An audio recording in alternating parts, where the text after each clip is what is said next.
Hello friends, welcome to agri GPB YouTube channel. आज का दिन बहुत ही महत्वपूर्ण दिन है। जैसा कि आप सभी लोग जान रहे हैं कि इसरो ने चंद्रयान 3 की सॉफ्ट लैंडिंग साउथ पोल पे, मून के साउथ पोल पे सफलतापूर्वक कर ली है। तो ये सभी इंडियंस के लिए, पूरे भारतवासियों के लिए एक बहुत ही गर्व का पल है। तो इसके लिए आप सभी को हृदय की असीम गहराइयों से बहुत बहुत शुभकामनाएं। तो आज हम लोग एक नया चैप्टर भी स्टार्ट कर रहे हैं। आज से हम लोग मॉलिक्यूलर जेनेटिक्स पढ़ने जा रहे हैं। मॉलिक्यूलर जेनेटिक्स क्या होती है? मॉलिक्यूलर जेनेटिक्स एक जेनेटिक्स की ही एक ब्रांच है जिसमें कि हम मॉलिक्यूल्स लेवल पे स्टडी करते हैं। मॉलिक्यूल्स मतलब DNA molecules, RNA molecules, protein molecules. तो डीएनए का क्या स्ट्रक्चर है, उसका क्या फंक्शन है, उसका क्या ऑर्गेनाइजेशन है, किस तरीके से डीएनए वर्क करता है, इन सारी चीजों की स्टडी ही हम जो है मॉलिक्यूलर जेनेटिक्स के अंतर्गत करते हैं। तो सबसे पहले, जैसा कि आप लोग जानते हैं कि जो डीएनए है वो as a genetic material work करता है, या फिर जो आरएनए है वो as a genetic material work करता है in case of some viruses.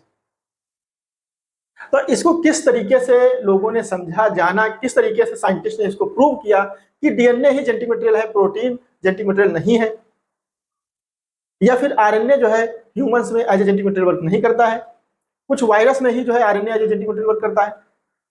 तो इन सारे एक्सपेरिमेंट को हम लोग आज समझने वाले हैं। सबसे पहले हम लोग ग्रिफिथ का एक्सपेरिमेंट देखेंगे। उन्होंने ट्रांसफॉर्मेशन प्रिंसिपल्स दिया था 1928 में। इन्होंने स्ट्रेप्टोकोकस न्यूमोनी, जिसको पहले जो है डिप्लोकोकस न्यूमोनी के नाम से भी जानते थे, इस पे इन्होंने एक्सपेरिमेंट किया। और इन्होंने एक माइस पे जो है एक्सपेरिमेंट किया। इन्होंने चूहे की अलग अलग जो है नंबर्स में इन्होंने चूहे लिए और उस पर इन्होंने जो है स्ट्रेप्टोकोकस न्यूमोनी को बाई इंजेक्शन इन्होंने इंजेक्ट किया। क्योंकि स्ट्रेप्टोकोकस न्यूमोनी जो है ये न्यूमोनिया काज करता है। तो इन्होंने इसकी दो स्ट्रेन ली। एक स्ट्रेन न्यूमोनिया काज करती है, दूसरी स्ट्रेन न्यूमोनिया काज नहीं करती है।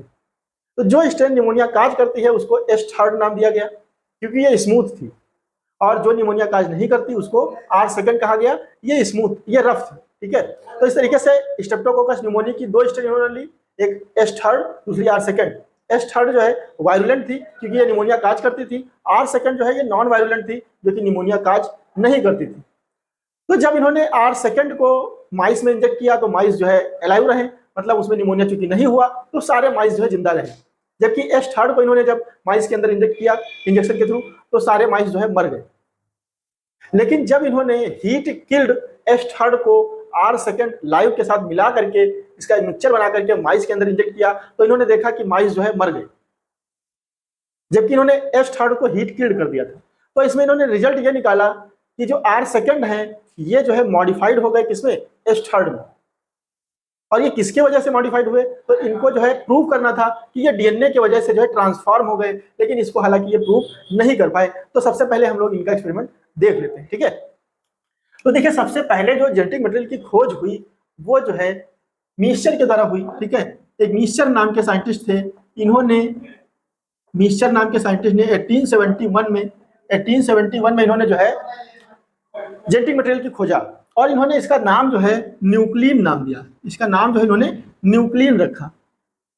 अच्छा, इसके बाद जो है अल्टमान नाम के एक साइंटिस्ट आए। इन्होंने 1889 में इन्होंने इसको न्यूक्लिक एसिड नाम दिया। ठीक है, अल्टमान नाम के एक साइंटिस्ट ने इसको न्यूक्लिक एसिड नाम दिया। भाई इसको जो है इन्होंने न्यूक्लिक एसिड नाम दे दिया। इसको न्यूक्लिक एसिड नाम क्यों दिया? क्योंकि ये जो है एसिडिक नेचर का था।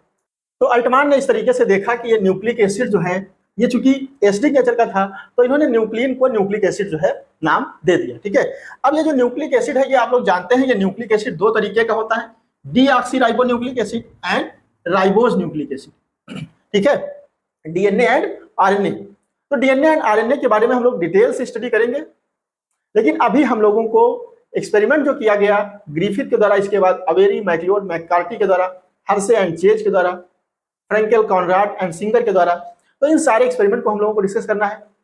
वन बाय वन चीजों को डिस्कस करेंगे। ठीक है, तो सबसे पहले हम लोग स्टार्ट करते हैं 1928 से, जब ग्रिफिथ नाम के साइंटिस्ट ने जो है स्ट्रेप्टोकोकस न्यूमोनी पे एक्सपेरिमेंट किया।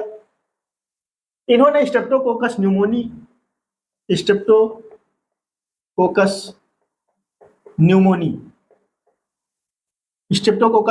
जो है ये निमोनिया काज करने वाली बैक्टीरिया है, इसको इन्होंने लिया। इसकी दो स्ट्रेन इन्होंने ली, एक स्ट्रेन एस थर्ड और दूसरी strain R second. R second जो है ये ए वायरुलेंट है, मतलब ये निमोनिया काज नहीं करती, और एस थर्ड जो है ये वायरुलेंट है, मतलब ये निमोनिया काज करती है। ठीक है, ये चीज आप लोग नोट डाउन कर सकते हैं। एस थर्ड जो है वायरुलेंट है, आर सेकेंड जो है ए वायरुलेंट। ठीक है, अब देखिए इनका एक्सपेरिमेंट जो है इसी पे रहने वाला है। इसी के थ्रू ये जो है प्रूव करने की कोशिश करेंगे कि DNA is the genetic material. तो इन्होंने जो है आर सेकेंड को लिया भाई, इन्होंने आर सेकेंड को लिया और इसका मिक्सचर बना करके, इसका सोल्यूशन बना करके इन्होंने माइस में जो है इंजेक्ट कर दिया। ठीक है, इन्होंने जो है इसको माइस में इंजेक्ट कर दिया भाई, इंजेक्टेड इनटू माइस बॉडी। तो माइस बॉडी में इन्होंने इंजेक्ट कर दिया, तो भाई क्या होगा, ऑल माइस वाज अलाइव। तो सभी माइस जो है क्या थे भाई, जिंदा थे। All mice was alive. ठीक है, अभी देखिए एस थर्ड जो है इन्होंने जब ले लिया भाई, एस थर्ड इन्होंने जब ले लिया और इसको इन्होंने इंजेक्ट किया, इंजेक्टेड इनटू माइस बॉडी, इंजेक्ट किया। अब क्या होगा, क्योंकि एस थर्ड जो है ये वायरुलेंट है, तो ऑल माइस डेड, सभी माइस क्या होंगे भाई, डेड कर जाएंगे। अब देखिए, अब इन्होंने एस थर्ड को हीट से किल्ड कर दिया, एस थर्ड को इन्होंने हीट किल्ड कर दिया। जब इसको इन्होंने हीट किल्ड कर दिया, इसके बाद इन्होंने इंजेक्ट किया इसको माइस के अंदर, माइस के अंदर जब इन्होंने इंजेक्ट किया तब भी जो है सारे माइस, ऑल माइस वाज अलाइव, सभी माइस क्या थे भाई, जिंदा थे। क्यों, क्योंकि इसको इन्होंने हीट से किल कर दिया था, इसको इन्होंने हीट से किल कर दिया था। लेकिन जब इन्होंने इसको S third, heat killed S third लिया, heat killed S third plus R second, इसका इन्होंने मिक्सचर बना लिया। अभी इन्होंने क्या किया, एस थर्ड जो है उसको हीट से किल कर दिया और आर सेकेंड के साथ में इसको मिक्सचर बना लिया। जब इसको मिक्सचर बना के इन्होंने जो है माइस के अंदर इंजेक्ट किया माइस के अंदर भाई, जब इन्होंने इसको माइस के अंदर इंजेक्ट किया तो जो है माइस क्या हुए, सम माइस डेड, डेड कर गए भाई, कुछ माइस जो है ये डेड कर गए। अब क्यों डेड कर गए, इसको प्रूव करने के लिए इन्होंने जो है, ये आप लोग नोट डाउन कर लिए हैं, इसको मैं मिटा देता हूं। क्यों डेड कर गए, क्यों मर गए, ये जो है इसको प्रूव करने के लिए इन्होंने क्या किया, इन्होंने ये जो मरे हुए चूहे हैं इनसे जो है बैक्टीरियल स्ट्रेन को आइसोलेट किया, बैक्टीरियल स्ट्रेन को आइसोलेट किया कि कौन सी बैक्टीरियल स्ट्रेन जो है इसमें है। तो इनको मिला भाई क्या, बहुत ही आश्चर्यचकित कर देने वाली बात हुई कि यहाँ पे एस थर्ड तरीके के बैक्टीरियल स्ट्रेन इनको प्राप्त हुए। कैसे, क्योंकि यहाँ पे तो एस थर्ड जो है हीट किल्ड थे, तो किस तरीके से इनको जो है एस थर्ड स्ट्रेन यहाँ पे मिल गया भाई। तो इन्होंने ये जो है कंक्लूजन निकाला कि जो आर सेकेंड है, ये जो आर सेकेंड है ये मॉडिफाइड कर दिए गए किसमें, एस थर्ड में, ये मॉडिफाइड कर दिए गए एस थर्ड में। लेकिन अब किसके थ्रू मॉडिफिकेशन इनका हुआ, ये जो है ये प्रूफ नहीं कर पाए। हालांकि वो जो मॉडिफिकेशन था वो डीएनए की वजह से हुआ था, क्योंकि डीएनए जो है उसमें ट्रांसमिट हुआ और उसने जो है आर सेकेंड को मॉडिफाई कर दिया एस थर्ड में। एस थर्ड का डीएनए आर सेकेंड के अंदर गया और उसने जो है उसको मॉडिफाई कर दिया। लेकिन ये इन्होंने प्रूफ नहीं किया, ये इसको प्रूफ नहीं कर पाए। इन्होंने इस जो भी इनका कारण था उसको इन्होंने बताया ट्रांसफॉर्मिंग प्रिंसिपल। ठीक है, ट्रांसफॉर्मिंग प्रिंसिपल, ठीक है, इसको इन्होंने ए नाम दिया, ट्रांसफॉर्मिंग प्रिंसिपल। ठीक है, इसको आप लोग नोट डाउन कर सकते हैं। इसके बाद जो है अवेरी, मैग्लियोड एंड मैककॉर्टी का जो है हम लोग एक्सपेरिमेंट देखेंगे। इन्हीं के एक्सपेरिमेंट को उन्होंने इन विट्रो किया, जैसा कि इन्होंने माइस में किया तो उन्होंने इसको ग्लास वेसल्स में किया। ठीक है, तो अभी हम लोग उसको देखेंगे कि किस तरीके से उन्होंने जो है प्रूव किया कि DNA is the genetic material. तो भाई 1944 में 3 साइंटिस्ट जो है अवेरी, मैक्लियोड एंड मैककॉर्टी, ये 3 साइंटिस्ट आए। इन्होंने ग्रिफिथ के द्वारा किए गए एक्सपेरिमेंट को इन विट्रो किया। तो इसमें इन्होंने क्या क्या जो है एक्सपेरिमेंट किए, इन चीजों को हम लोगों को देखना है। ठीक है, तो देखिए सबसे पहले इन्होंने ये जो R सेकेंड है इसको इन्होंने क्या किया भाई, कल्चर किया ग्लास वेसल में। ग्लास वेसल में इन्होंने इसको क्या किया, कल्चर किया। कल्चर करते हैं भाई, जब इसको कल्चर करेंगे तो क्या बनेगा भाई, यहाँ पे जो है R सेकेंड की कॉलोनी बन जाएंगी। मतलब इन्होंने जो भी कंडीशन रिक्वायर्ड थी R सेकेंड को ग्रो होने के लिए, वो इन्होंने यहाँ पे ग्लास वेसल्स में जो है इसको दे दिया। ठीक है, ग्लास वेसल्स में इन्होंने इसको दे दिया और इसको जो है इन्होंने कल्चर किया। ग्रिफिथ के एक्सपेरिमेंट को ये प्रूव करने जा रहे हैं, ध्यान से समझिएगा। ठीक है, R सेकेंड को इन्होंने कल्चर किया तो यहाँ पे R सेकेंड की कॉलोनी बन गई, जाहिर सी बात है जब कल्चर करेंगे तो कॉलोनी बन ही जाएंगी। ठीक है, अच्छा इसके बाद इन्होंने एस थर्ड को हीट से किल्ड कर दिया, हीट किल्ड एस थर्ड। अब इन्होंने इसको जो है कल्चर किया ग्लास वेसल में, तो नो कॉलोनी, नो कॉलोनी भाई, कोई कॉलोनी नहीं बनी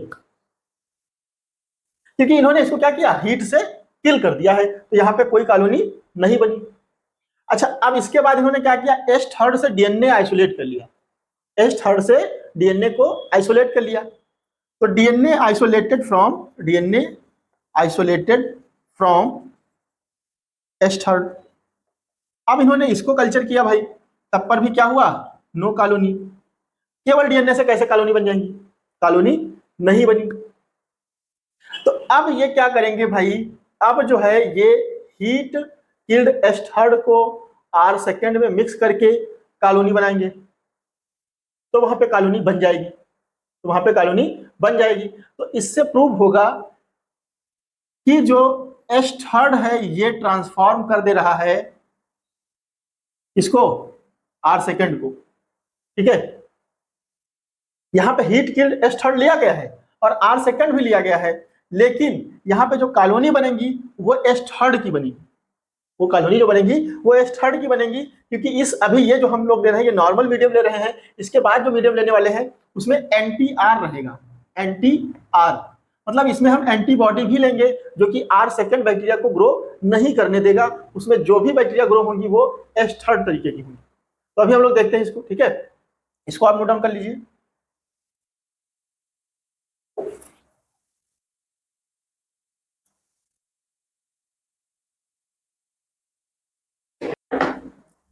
तो देखिए अब जो है हम लोग इनका जो मेन एक्सपेरिमेंट है उसको देखेंगे। तो R सेकेंड यहाँ पे इन्होंने ले लिया plus heat killed S third इन्होंने ले लिया भाई, हीट किल्ड एस थर्ड इन्होंने ले लिया। अब इसको इन्होंने क्या किया भाई, कल्चर किया, इसको इन्होंने कल्चर किया। कल्चर करने के साथ साथ इस कल्चर मीडिया में इन्होंने एंटीबॉडी R डाल दिया। एंटीबॉडी R डालने का मतलब क्या है कि अब इस कल्चर वेसल्स में केवल और केवल एस थर्ड तरीके की बैक्टीरिया ही ग्रो करेंगी, R सेकेंड तरीके की बैक्टीरिया ग्रो नहीं करेगी, ताकि हमको यहाँ पे सिलेक्शन ना करना पड़े बहुत ज्यादा। जो भी ग्रो होंगी वो एस थर्ड तरीके की ग्रो होंगी, R सेकेंड ग्रो होंगी ही नहीं। लेकिन यहाँ पे इन्होंने देखा क्या कि इस तरीके से कॉलोनी यहाँ पे बन गई, और ये जो कॉलोनी बनी थी ये जो है जैसा कि मैंने बताया यहाँ पे एंटी आर पड़ा हुआ है, तो यहाँ पे एस थर्ड तरीके की कॉलोनी बन गई। कैसे कॉलोनी बन गई, तो इससे ये प्रूव होता है कि एस थर्ड ने जो है एस थर्ड ने R सेकेंड को मॉडिफाई कर दिया है एस थर्ड में। अब इसके लिए रिस्पॉन्सिबल क्या है, इसके लिए उन्होंने क्या किया भाई, इसके लिए उन्होंने R सेकेंड लिया plus DNA isolated from S third, इसको इन्होंने ले लिया और यहां पे इन्होंने जो है कल्चर किया, और कल्चर करने के साथ साथ यहां पे डाल दिया भाई क्या, एंटीबॉडी R, और यहां पे कॉलोनी बन गई। जबकि इससे पहले वाले एक्सपेरिमेंट में हमने देखा था कि डीएनए आइसोलेट करके जब इन्होंने कॉलोनी बनाया था तो कॉलोनी नहीं बनी थी, लेकिन यहाँ पे कॉलोनी बन गई है। R सेकेंड है plus DNA isolated from S third है, और यहाँ पे कॉलोनी बन रही है एस थर्ड की। तो इसका मतलब क्या है कि डीएनए ही रिस्पॉन्सिबल है किसके लिए, ट्रांसफॉर्मेशन के लिए। मतलब DNA is the genetic material, वही जो है ट्रांसफॉर्म कर रहा है, जनरेशन आफ्टर जनरेशन जो है ट्रांसमिट हो रहा है। अच्छा इसको इन्होंने और जो है कंक्लूसिव वे में जो है और स्पष्ट करने के लिए इन्होंने जो है 3 एक्सपेरिमेंट और किए, इन्होंने जो है 3 स्टेप में एक्सपेरिमेंट को और किया। जैसे कुछ लोग कह सकते थे कि हो सकता है डीएनए आइसोलेशन के दौरान जो है आरएनए की कुछ जो है इम्प्योरिटी उसमें पड़ी रही हो, तो आरएनए भी जेनेटिक मटेरियल हो सकता है, आरएनए ने ट्रांसफर कर दिया हो, या हो सकता है डीएनए जब हम आइसोलेट कर रहे थे तो उसमें कुछ प्रोटीन के मॉलिक्यूल्स बच गए हों, प्रोटीन ने जो है उसको मॉडिफाई कर दिया है। तो उस टाइम पे ये बहुत सारी भ्रांतियां जो है थी। लोग कहते थे कि हो सकता है प्रोटीन की वजह से मॉडिफिकेशन हो गया हो सकता है आरएनए की वजह से मॉडिफिकेशन हो गया हो। तो इसको क्लियर करने के लिए इन्होंने क्या किया, अब इन्होंने क्या किया भाई, आर सेकेंड ले लिया प्लस ये जो है डीएनए इन्होंने ले लिया, DNA isolated from S third, इसको ले लिया। प्लस देखिए यहां पे इन्होंने क्या क्या ले लिया, प्रोटीनेज एंजाइम ले लिया। क्या ले लिया भाई, प्रोटीनेज एंजाइम। अब ये प्रोटीनेज एंजाइम क्या करता है, प्रोटीन को डिग्रेड कर देता है भाई। और यहां पे इन्होंने क्या किया, कल्चर कर दिया, और यहां पे क्या किया भाई, एंटी आर ले लिया। यहां पे proteinase enzyme plus DNA isolated from S third plus R second, और यहां पे इन्होंने एंटी आर डाल दिया। फिर भी यहां पे देखिए कॉलोनी जो है बन गई, और ये कॉलोनी भाई किसकी बन गई, एस थर्ड की। तो अब इससे ये प्रूव हो गया कि जो प्रोटीन है वो जो है जेनेटिक मटेरियल नहीं है, क्योंकि यहां पे प्रोटीन को तो हमने खत्म कर दिया हुआ है प्रोटीनेज एंजाइम डाल करके। तो प्रोटीन तो जेनेटिक मटेरियल नहीं हो सकता, क्योंकि प्रोटीन नहीं था, फिर भी यहाँ पे कॉलोनी बन गई है। ठीक है, अच्छा इसके बाद इन्होंने नेक्स्ट एक्सपेरिमेंट में इन्होंने क्या किया, यहाँ पे प्रोटीनेज ले लिया। इसके बाद इन्होंने क्या किया, यहाँ पे देखिए आर सेकेंड ले लिया भाई, R second plus DNA isolated from S third, ये ले लिया। प्लस यहाँ पे इन्होंने आरएनए ले लिया। कुछ लोगों का कहना था कि भाई आरएनए रिस्पॉन्सिबल है, यहाँ पे इन्होंने कल्चर किया, और यहाँ पे इन्होंने एंटी आर जो है डाल दिया। फिर भी यहाँ पे कॉलोनी एस थर्ड की बन गई भाई, एस थर्ड की कॉलोनी यहाँ पे बन गई। अब देखिए यहाँ पे क्या प्रूव हुआ कि प्रोटीन भी जो है जेनेटिक मटेरियल नहीं है, और यहां से प्रूव हो गया कि आरएनए भी जेनेटिक मटेरियल नहीं है, क्योंकि यहाँ पे हमने आरएनए डाला हुआ है, और आरएनए एक ऐसा एंजाइम है जो कि आरएनए को डिग्रेड कर देता है, आरएनए को खत्म कर देता है। तो जब आरएनए है ही नहीं, तो डीएनए के द्वारा ही ये मॉडिफिकेशन हुआ है। आर सेकेंड का जो मॉडिफिकेशन एस थर्ड में हो रहा है, ये डीएनए के वजह से ही हो रहा है। तो इस तरीके से डीएनए ही जेनेटिक मटेरियल है। इसकी पुष्टि और अच्छे से हो जाती है जब इन्होंने नेक्स्ट स्टेप का जो है एक्सपेरिमेंट किया। अब यहाँ पे इन्होंने क्या किया भाई, आर सेकेंड लिया plus DNA isolated from S third, ये इन्होंने ले लिया। प्लस इन्होंने जो है डीएनएज एंजाइम ले लिया भाई। यहाँ पे अभी इन्होंने क्या किया भाई, डीएनएज एंजाइम ले लिया और इसको कल्चर किया, और यहाँ पे एंटी आर जो है इन्होंने डाल दिया। अब यहाँ पे नो कॉलोनी हो गया भाई, नो कॉलोनी नहीं बनी। तो अब देखिए यहाँ पे बिल्कुल प्रूव हो जाता है कि डीएनए ही जेनेटिक मटेरियल है, ना कि प्रोटीन जेनेटिक मटेरियल है, ना कि आरएनए जेनेटिक मटेरियल है। क्योंकि जैसे ही इन्होंने डीएनए एंजाइम डाला, मतलब ऐसा एंजाइम डाला जो कि डीएनए को किल कर देता है, तो यहाँ पे कॉलोनी नहीं बनी। It means DNA is the genetic material and DNA is the responsible for transformation of R second to S third. ठीक है, तो यहाँ पे इन्होंने बता दिया कि जो ग्रिफिथ के द्वारा ट्रांसफॉर्मिंग प्रिंसिपल जिसको कहा गया था वो क्या है, वो डीएनए है भाई, डीऑक्सीराइबोन्यूक्लिक एसिड है, और यही जो है जेनेटिक मटेरियल है। अच्छा, अब यहाँ पे कोई भी मॉलिक्यूलर सपोर्ट आप देखने को नहीं पा रहे हैं। यहाँ पे हम कॉलोनी बेस पे जो है कह रहे हैं कि डीएनए जेनेटिक मटेरियल है, क्योंकि यहाँ पे कॉलोनी नहीं बनी है, कोई मॉलिक्यूलर बेसिस जो है देखने को नहीं मिल रहा है। तो काफी लोग जो है इससे पूर्णतः संतुष्ट नहीं हुए। तो इसके बाद फिर दूसरे वैज्ञानिक आए, हर्से एंड चेज। उन्होंने जो है मॉलिक्यूलर लेवल पे इसको प्रूव कर दिया कि डीएनए ही जो है जेनेटिक मटेरियल है। किस तरीके से इन्होंने प्रूव किया ये हम लोग समझते हैं। तो ये हम लोग देख लेते हैं भाई, दो वैज्ञानिक थे, देखिए हर्से एंड चेज। इन्होंने 1952 में जो है DNA as a genetic material इसको प्रूव कर दिया। कैसे प्रूव किया इसको हम लोग देखते हैं। इन्होंने देखिए T2 फेज जो है काम किया, T2 फाज पे इन्होंने काम किया। ये बैक्टीरियोफाज है जो कि ई कोलाई को इंगल्फ करता है भाई, जो कि ई कोलाई को इंगल्फ करता है।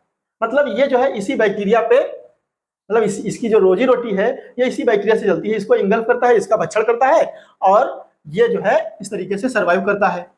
जो बैक्टीरियोफाज होते हैं वो बैक्टीरिया को इंगल्फ करते हैं, उसी का ये लोग भक्षण करते हैं। मतलब उसकी जो मैकेनिज्म है, जो बॉडी में जो भी चीजें हैं बैक्टीरिया के, उसको जो है क्या करते हैं, हैक कर लेते हैं, और उसी का जो इस्तेमाल करके उस पर जो है अपना सर्वाइवल करते हैं, मल्टीप्लिकेशन करते हैं। जैसे कि वायरस, आप जानते हो वायरस क्या है, वायरस जो है नॉन लिविंग के अंदर है तो फिर वो कुछ नहीं कर सकता, बाहर है तो वो कुछ नहीं कर सकता। जैसे ही लिविंग बॉडी में आता है मल्टीप्लिकेशन उसका स्टार्ट हो जाता है, क्योंकि वो क्या करता है, जो भी हमारी मशीनरी है, जो भी हमारे सेल के अंदर सेल ऑर्गेन्स है, उनको सबको क्या कर लेता है, हाईजेक कर लेता है, और फिर उसी के थ्रू जो है मल्टीप्लिकेशन स्टार्ट कर देता है। जो भी प्रोटीन है, एंजाइम्स है, सबको जो है वो यूज करता है, खाता पीता है, मौज करता है। तो वही काम यहाँ पे इसका जो है T2 फाज जो है, ये जो है बैक्टीरियोफाज है, और ये ई कोलाई को जो है बैक्टीरिया को इंगल्फ करता है। ठीक है, तो अब इस पे इन्होंने काम किया भाई।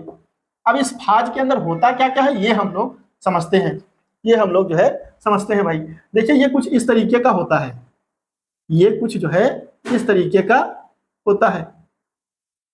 ठीक है, यहाँ पे एक प्लेट लगी होती है भाई, यहाँ पे जो है एक प्लेट लगी होती है, और यहाँ पे इसके जो है कुछ फाइबर होते हैं, फाइबर लाइक स्ट्रक्चर जो है इस तरीके से होते हैं।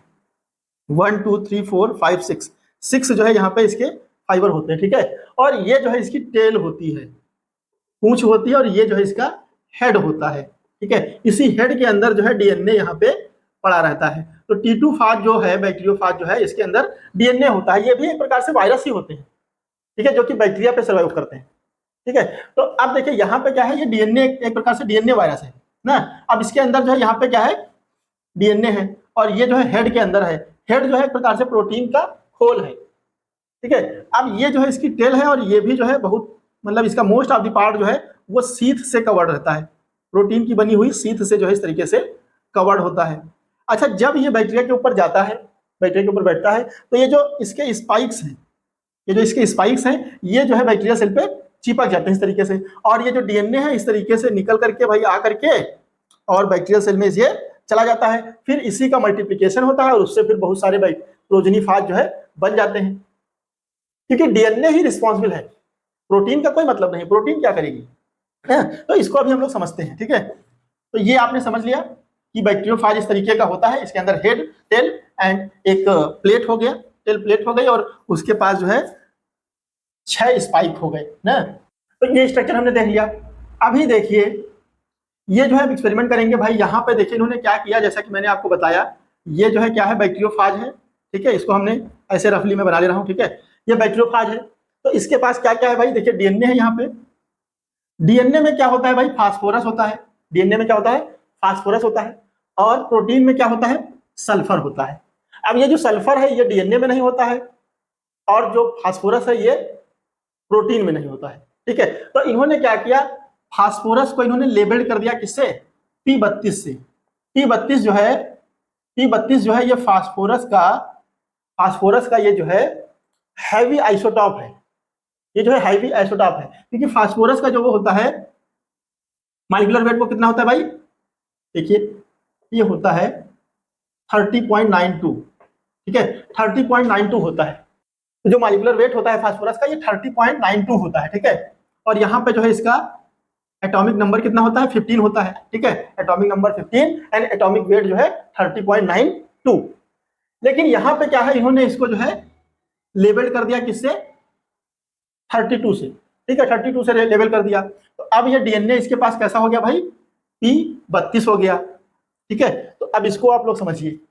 अच्छा, ये P32 हुआ कैसे, इस बैक्टीरिया को काफी समय तक इन्होंने जो है ऐसा भोजन दिया जिसमें जो है फास्फोरस 32 था, तो इसका जितना भी डीएनए था वो फास्फोरस 32 में कवर हो गया। इसके बाद इन्होंने इसको क्या किया भाई, इसको इन्होंने जो है ई कोलाई में, सपोज दैट ये जो है ई कोलाई है, ये जो है ई कोलाई है, इशर्सिया कोलाई है, इसमें इन्होंने इसको क्या किया, इन्फेक्शन इसका करा दिया। तो अब ये यहाँ पे आता है भाई, इस तरीके से यहाँ पे जो है इस तरीके से ये आता है, इस तरीके से ये इसका डीएनए है, और ये इस तरीके से डीएनए को यहाँ पे इंजेक्ट करा देता है।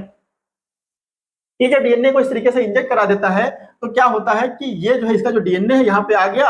इसके बाद इस पूरी मशीनरी को यूटिलाइज करके ये जो है बहुत सारी प्रोजेनी फाज जो है बना लेता है इस तरीके से, बहुत सारी जो है प्रोजेनी फाज इस तरीके से बना लेता है। बहुत सी जो है प्रोजेनी फाज यहाँ पे बन गई भाई इस तरीके से। ठीक है, ये प्रोजेनी फाज बन गई। इसके बाद ये बैक्टीरिया की जो सेल है ये जो है लाइस कर जाती है, फट जाती है, और ये बैक्टीरियोफाज जो है यहाँ पे बाहर निकल करके आते हैं। ठीक है, इस तरीके से बैक्टीरियोफाज जो है ये प्रोजेनी यहाँ पे आती है। अब इन प्रोजेनी में जब इन्होंने देखा कि कौन सा फास्फोरस है वो इनको मिला P32 तरीके का, ना कि जो है इनको मिला P30 तरीके का।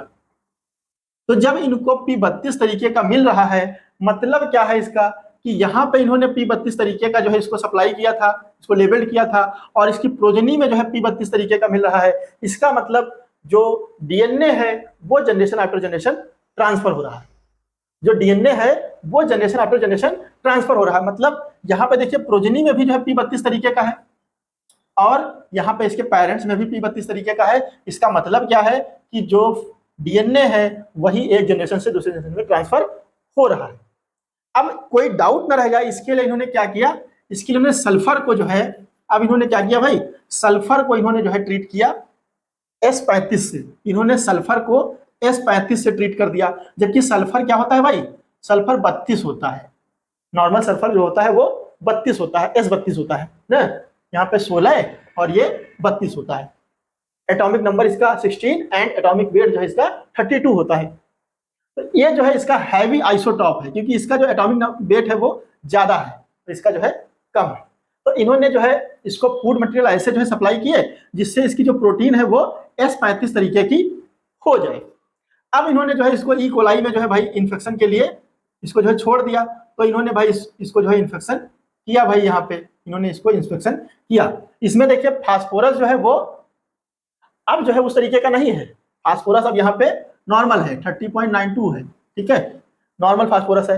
S35 है, इन्होंने फास्फोरस को अवेलेबल नहीं किया है, यहाँ पे S35 है। तो अब जब यहाँ पे प्रोजेनी फाज बनेंगी, जो प्रोजेनी फाज बनेंगी, बहुत सारी प्रोजेनी फाज बनेंगी इस तरीके से, बहुत सारी T2 फाज जो बनेंगे वो फिर लाइज करेगी ये सेल, और बाहर जब निकलेंगे तो इन्होंने इसको देखा जब, तो यहाँ पे इनको S35 तरीके की प्रोटीन नहीं मिली।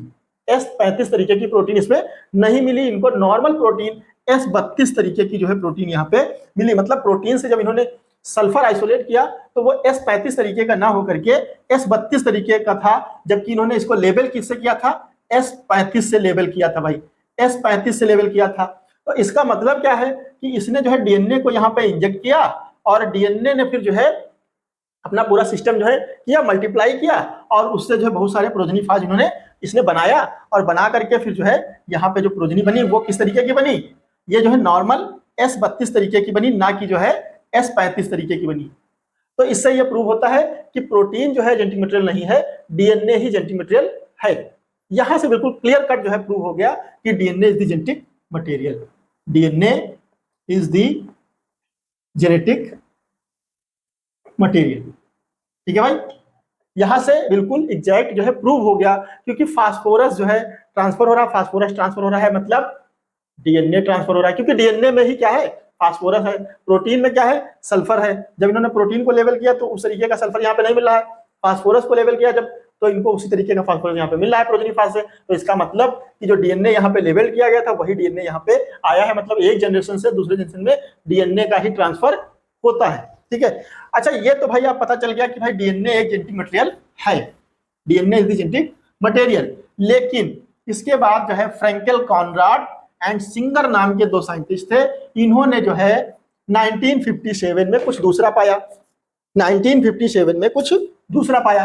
तो इन्होंने क्या पाया भाई, देखिए Fraenkel Conrat and Singer, Fraenkel Conrat and Singer 1957। इन्होंने क्या देखा कि टोबैको मोजेक वायरस, टीएमवी जिसको बोलते हैं, टोबैको मोजेक वायरस, इसमें DNA as a genetic material नहीं काम करता है, इसमें RNA as a genetic material करता है। ये आरएनए वायरस है क्योंकि इसमें आरएनए ही पाया जाता है। ठीक है, ये आरएनए वायरस है, ये डीएनए वायरस नहीं, इसमें डीएनए नहीं पाया जाता, इसमें आरएनए पाया जाता है, और आरएनए ही जेनेटिक मटेरियल का काम करता है। इसकी जो इन्फॉर्मेशन है एक जनरेशन से दूसरे जनरेशन में ले जाने का काम जो करता है वो आरएनए करता है, ना कि डीएनए करता है। ठीक है, तो यहां पे इन्होंने क्या किया, टोबैको मोजेक वायरस पे एक्सपेरिमेंट किया। तो अब देखिए यहाँ पे इसका कैरेक्टरिस्टिक्स क्या है, जैसा कि मैंने बताया ये भाई प्रोटीन प्लस आरएनए का बना हुआ है, प्रोटीन प्लस आरएनए का बना हुआ है। तो इन्होंने टीएमवी की 2 स्ट्रेन ले ली, टीएमवी की इन्होंने 2 स्ट्रेन इन्होंने ले लिया, एक ए स्ट्रेन दूसरी बी स्ट्रेन। तो ये भी प्रोटीन और आरएनए का बना होगा भाई, प्रोटीन प्लस आरएनए। ठीक है, तो ये कुछ इस शेप का होता है, इस तरीके का होता है, ये राउंड समझिए डंबल शेप का, इस तरीके से बना लेते हैं भाई। ठीक है, इस तरीके का कुछ होता है, और इसी के अंदर इसका जो है डीएनए सॉरी आरएनए जो है इस तरीके से इसका रहता है। ठीक है, तो ये आरएनए और प्रोटीन का खोल हो गया। अब इसका कैरेक्टरिस्टिक फीचर क्या है कि इसके आरएनए को आप अलग कर सकते हो।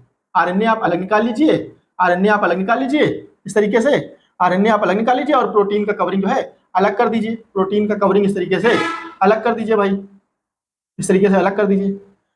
तो इन्होंने किया क्या, इन्होंने इसी का जो है इन्होंने इस्तेमाल किया, इस टेक्निक का इस्तेमाल किया और इन्होंने एक हाइब्रिड जो है बनाया, एक हाइब्रिड बनाया। इस हाइब्रिड में क्या था, देखिए पहले एक्सपेरिमेंट में, फर्स्ट एक्सपेरिमेंट में इन्होंने क्या किया, मैं इसको इरेज कर देता हूं तो आपको बताता हूं, ठीक है। इसको इरेज कर देता हूं, ठीक है, इसको इरेज कर देता हूं, फिर मैं आपको बताता हूं। देखिए यहाँ पे हमने जैसा कि आपको बताया, ये जो है हो गया भाई ए स्ट्रेन हो गया, तो इसका ये प्रोटीन का खोल हो गया, प्लस इसका ये जो है आरएनए हो गया, ठीक है।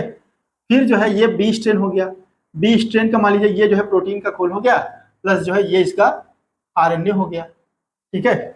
तो यहाँ पे मैं ए लिख देता हूं और यहाँ पे भी ए लिख देता हूं, ये यहाँ पे बी लिख देता हूं, ये यहाँ पे बी लिख देता हूं, ठीक है। अब देखिए इन्होंने हाइब्रिड बनाया।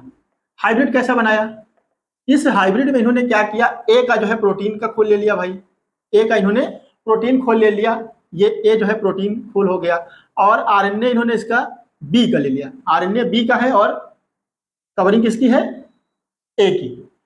दूसरा हाइब्रिड इन्होंने बनाया भाई, दूसरा हाइब्रिड इन्होंने बनाया। दूसरे हाइब्रिड में इन्होंने क्या किया भाई, प्रोटीन का जो खोल है ये बी का ले लिया और आरएनए किसका ले लिया भाई, ए का ले लिया। समझ गए, हाइब्रिड हो गया ये। प्रोटीन किसी दूसरे स्ट्रैंड का है और आरएनए किसी दूसरे स्ट्रैंड का है, इसमें भी प्रोटीन दूसरे स्ट्रैंड का और आरएनए दूसरे स्ट्रैंड का। अब इन्होंने टोबैको के प्लांट्स पे इसको जो है भाई इन्फेक्शन करा दिया। टोबैको के प्लांट में इन्होंने इसका क्या किया भाई, इन्फेक्शन करा दिया। इसके बाद इन्होंने टोबैको के प्लांट से जब इन्होंने इसको एक्सट्रैक्ट किया, यहाँ पे जब इन्होंने इसको देखा कि भाई अब चलो जिसकी भी जो है यहाँ पे पॉपुलेशन है इस प्लांट पे, इसको जो इन्होंने भाई इन्फेक्शन करा दिया इसका, अब इस पे क्या करेंगे, ये वायरस जो ग्रो करेंगे, टोबैको मोजेक वायरस जब ग्रो करेंगे तो उसके बाद इन्होंने इनको आइसोलेट किया और इसके बाद इन्होंने देखा कि कौन सी प्रोजेनी है यहाँ पे। तो इन्होंने पाया क्या कि यहाँ पे बी स्ट्रेन इनको मिला, यहाँ पे इनको बी स्ट्रेन मिला और यहाँ पे इनको ए स्ट्रेन मिला, यहाँ पे इनको ए स्ट्रेन मिला, यहाँ पे बी मिला। तो यहाँ पे बी में आप देख सकते हैं कि यहाँ पे डीएनए आरएनए किसका लिया गया था, बी का, तो यहाँ पे इनको जो है बी स्ट्रेन मिला, मतलब प्रोजेनी जो मिली वो बी तरीके की थी। और यहाँ पे आरएनए जो है ए तरीके का लिया गया था, तो यहाँ पे जो प्रोजेनी मिली वो ए तरीके की मिली। अब इससे जो है प्रूव हो जाता है कि आरएनए ही जेनेटिक मटेरियल यहाँ पे है, प्रोटीन जेनेटिक मटेरियल नहीं है। तो टोबैको मोजेक वायरस में ये भाई क्लियर हो गया कि RNA is the genetic material. किसने प्रूव किया इसको, जो है फ्रैंकेल, कॉनराड एंड शिंगर 1957 में, ठीक है। तो इस तरीके से DNA is the genetic material and RNA is the genetic material, ये हम लोगों ने जो है पूरा एक्सपेरिमेंट जो है समझा। आज के लिए बस इतना ही, मिलते हैं नेक्स्ट में। Thank you very much for listening.